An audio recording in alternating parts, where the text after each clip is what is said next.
প্রথম বিজয়ী হয়েছে আমাদের ইফতেখার। ইফতেখার, তোমার এটা পেয়ে কেমন লাগছে এবং এই 2 মাস ট্রেনিং তোমার মানে কেমন লেগেছে তুমি সংক্ষেপে একটু বলো। আসসালামু আলাইকুম রহমতুল্লাহ। আমি সর্বপ্রথম বিশ্বাস মোবাইল ট্রেনিং ইনস্টিটিউটের সম্মানিত চেয়ারম্যান স্যারের প্রতি কৃতজ্ঞতা প্রকাশ করছি। সাথে সাথে আমাদের বিশেষ করে যিনি এই 2 মাস কোর্সের মধ্যে যাদের সহযোগিতায় আমি আজকে প্রথম স্থান অধিকার করার স্কিল হয়েছে, বিশেষ করে ইলিয়াস স্যার, আকরাম স্যার, সুমন স্যার, আহাদ স্যার, আমি ওনাদের কৃতজ্ঞতা প্রকাশ করছি। আসলে 2 মাস কোর্সে এসে আমি যেটা বুঝতে পারছি, আমি 2 মাস আগে যেটা ছিলাম না, আমি এই কোর্সে এসে 2 মাস কাজগুলা শিখে আমি মনে করি আগামী দিনে আমি একটা ভালো পর্যায়ে পৌঁছাতে পারবো।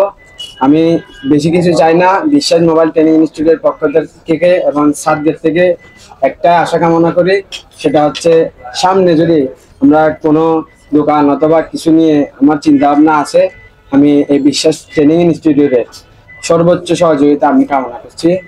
ধন্যবাদ। চমৎকার। ইফতেখারের উদ্দেশ্য বলে দিই আমরা, যারাই এই পেশায় দোকান করবে, আমাদের প্রথম পরামর্শ হচ্ছে দোকানটা স্টার্ট আপ করার আগে আমাদের সাথে কন্ট্যাক্ট করবা। কেন? মোবাইল ফোন রিপেয়ারে ঢুকে দোকান করতে অনেকে ভুল করে ফেলে, অতিরিক্ত টাকা খরচ টাকা শুরু করে ফেলে।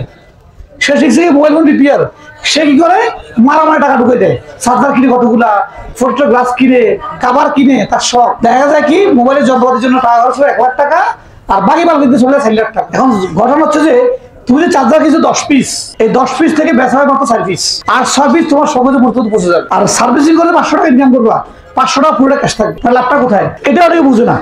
দেখার আসেন অতিরিক্ত সিলিং করে টাকা নষ্ট করে রাখি, অতিরিক্ত টাকার সঙ্গে টাকা রাখি, টাকা তো আমার টাকার সঙ্গে টাকা দিবে না, দিবে টাকাটা আনতে হবে ইনকামের মাধ্যমে।